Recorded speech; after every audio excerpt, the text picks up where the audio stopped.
guys, what's going on? It is Ash here coming at you today in Clash of Clans. Today, we're going to talk about how to take down these ring bases at Town Hall 11. Now, I've done a few episodes before on these ring bases, but I feel like I gotta keep revising the strategies because things are changing. The last update really dramatically affected things at Town Hall 11, especially made things a lot more difficult. So, I'm bringing you a revised game plan on how to consistently 2-star these bases, and then how to 3-star these bases. So we're going to start out with a couple basic 2-star attacks. That way, you can get all those bases 2-starred pretty easily, and then you can work on your 3-star attacks. Now, all these attacks are going to be air attacks. We're going to start out with dragons, going to move on to Pentalaloon. But anyway, starting with the basic attacks, 2 ways to 2-star a ring base starting out this episode. And one of them, they're both going to be with dragons, but one of them is going to be with taking down 2 air defenses using Zap Quake, basically making a nice funnel with the heroes for the dragons to go directly to the core, bringing a rage spell for the core, and then using the Eternal Tome ability once they get to the core. Now, this is a pretty easy method. I mean, the number one thing though is make sure you nail that funnel. That's the number one thing that can go wrong here. You need your dragons to get to the core of the base. You know what? I thought about maybe bringing a clone spell. That way, if maybe only 2 of my dragons got to the core, I'd be able to clone them, but it's just not worth it. I don't know about you guys, but I'm still not seeing any, and I mean any, usage of the clone spell in Clash of Clans. Are you guys? I mean, am I crazy? Is there some strategy that I'm not aware of that uses clone? I'll tell you, I mean, I think they need to just bump it down to 3 housing space. And it doesn't have to be 2. It doesn't have to be 4. It can be 3, a happy medium, just a little bit more expensive than your average spell, thus making it a little bit more risky than a traditional regular spell because obviously you're going to have to leave behind 1 extra dark spell in exchange for bringing that clone spell. I think 3 makes a lot of sense. I think that would probably fix the problem. So moving into the second replay here, I'm going to show you another variation. This attack is actually Dan's 2-star method that I've since borrowed because everything that Dan touches turns to, success. I was going to say turns to 3 stars, but that's not the case here. It's actually just turns into a successful raid. So in this war, I really needed this 2-star to pull off the victory for Sat King's Elite, and I messaged Dan and I was like, hey man, dragon attack. I know it's a stupid basic attack. I can't believe I'm asking for strategy advice on a 2-star, but I absolutely need to nail this 2-star. So he looked at it and he's like, easy man, this is a dragon attack. It's written all over it.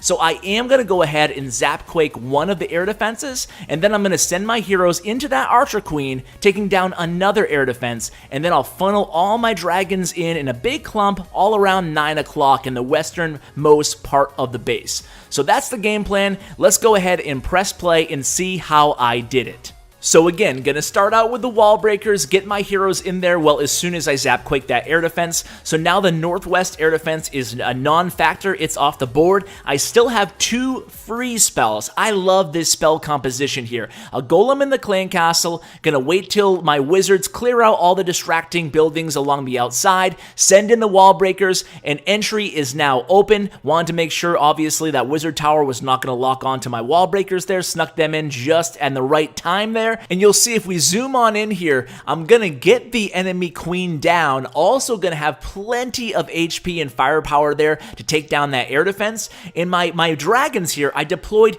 only 1 dragon per building. You don't need to clump them up any more than that. Make sure there's a nice, decent, 2 or 3 square spread, especially between your funneling dragons. Now you can see I'm clumping up my other dragons a little bit more because that's going to be essentially my, kill squad. I don't know, my dragons that get to the core. That's going to be my main attack force of dragons. I'm going to trickle in my last 2 dragons there, helping out the queen a little bit with that CC. Enemy CC was 3 baby dragons. Hate the 3 baby dragon CC. So a little bit of help for the queen. Now I have my Grand Warden kind of lingering with the dragons, which is good. That's good times. And then a couple dragons are going to veer off to the north, but pop the Grand Warden ability, drop the rage spell, brought my first freeze, and you can afford to be a little bit early early on that first freeze because you have 2 of them. That's why I like 2 freeze spells. Look at all the bang for my buck I'm getting with the freeze guys. Eagle Artillery, frozen. Inferno Tower, frozen. Maybe if I dropped it a little bit further south, I could have got that Tesla as well. Either way, don't really need it. A nice, easy 2-star attack against a ring base. So the reason I'm bringing you these 2 to start out the episode, I know some of you are like, dragon attacks, really, Ash? You have fallen off, my friend. But you know what? It's much easier to 2-star these bases, in my opinion, with dragons now, especially if you have level 6 dragons, than it is trying to, orchestrate a perfect funnel for like Valkyries or something like that. So wanted to start with that. Now let's move into a little bit more advanced techniques against different types of ring bases. So this was from last war here, and this was like one of my only 3-star attacks using La Lune in the last year. So I hate to show this and pretend that, oh, I'm doing this every war, guys, no big deal. That's definitely not the case. Kind of got lucky here. Well, maybe not lucky. I actually copied a failed attack or a 1-star attack by Skeeto, and I thought he had a brilliant game plan. So I made a few minor adjustments, and I was able to pull off a very successful 3-star attack. So there's a Lava Hound in the clan castle, and that's absolutely key here because it's not going to be triggered. My queen is going to die after she takes down the enemy queen, and then right after I pop the ability here, I'm going to start sending in the Lava Hounds. The first Lava Hound playing distraction basically on that first air defense. Second Lava Hound, basically what you want to do is no need to send in more than 1 Lava Hound at a time to begin with. You want to trickle in the Lava Hounds, send in the balloons behind the Lava Hound using it as a tank. You want to use your haste spells around the perimeter of the base. You can see the next Lava Hound coming in, rage spell towards the core, haste spells towards the perimeter. I'm working my way counterclockwise around this base right now. Here comes another haste spell at 3 o'clock, right about in a second. If I didn't pause, there it is. And you can see all the balloons still alive, doing well. My last Lava Hound is coming in from around 2 o'clock, backed by a few balloons. Now, these are the changes that I made to the raid from Skeeto's raid. I used a few more of my balloons during, this portion of the raid, coming in from the north area, and then I used the haste spell a little bit earlier, the freeze spell a little bit earlier, and the rage spell a little bit earlier as well. So some minor adjustments. I also used the Grand Warden ability at a different time, so you kind of combine all that together, and I made those small adjustments and was lucky enough to have success. Now, my Lava Hound does not pop here, so although there is literally like a minute and 30 seconds left on the raid, these are fast-moving raids, so even if something like that happens, your Lava Hound doesn't pop, there's still plenty of time. I only had, I think, 1 archer and 2 minions to help with the cleanup, so I deployed the minions right away. If you go back and watch, I deployed the minions around 3 o'clock as soon as I deployed my Lava Hound and balloons, but was able to pull off the 3-star victory. Felt pretty good, especially considering I made probably the biggest mistake of my entire Clash of Clans career during that same war. Oh my god, guys, have you ever done that? Has anybody ever done this? Please tell me that I'm not the only idiot in the entire world.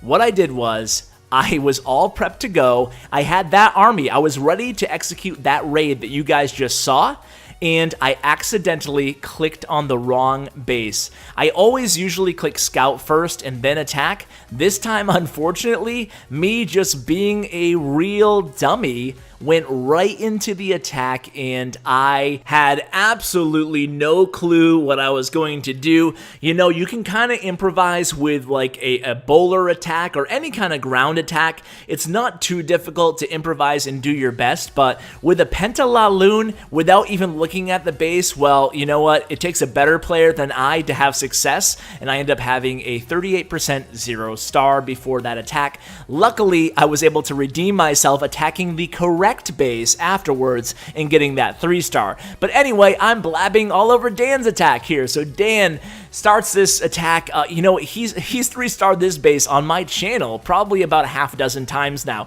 If we see this base with the heroes kind of clumped together towards the bottom, the clan castle all by itself to the top, at this point, he could probably do it with his eyes closed. He's attacked this base so many times. Essentially, what you want to do is go in towards one of those compartments where he started the raid with both of your heroes, take down the enemy heroes, and then work your way around again counterclockwise. Now, it's very important to to trigger that clan castle. Usually only takes 2 balloons. It's nice and easy. You send it down south with the heroes, they take care of it, and you're good to go for the rest of the raid. Now, obviously, what you're doing is very similar to the attack that I just shared. You're working your way counterclockwise around the base, obviously remaining cognizant of the direction that the air sweepers are facing. Sometimes you might have to go clockwise instead of counterclockwise, but you can figure it out, guys. You guys are all smart out there, and hey, wishing you guys a heck of a lot of luck with this attack. I still want to get Dan on the channel soon to really break down the planning and the minutia that goes into one of these successful 3-star attacks, so stay tuned for that. And before I let you guys go,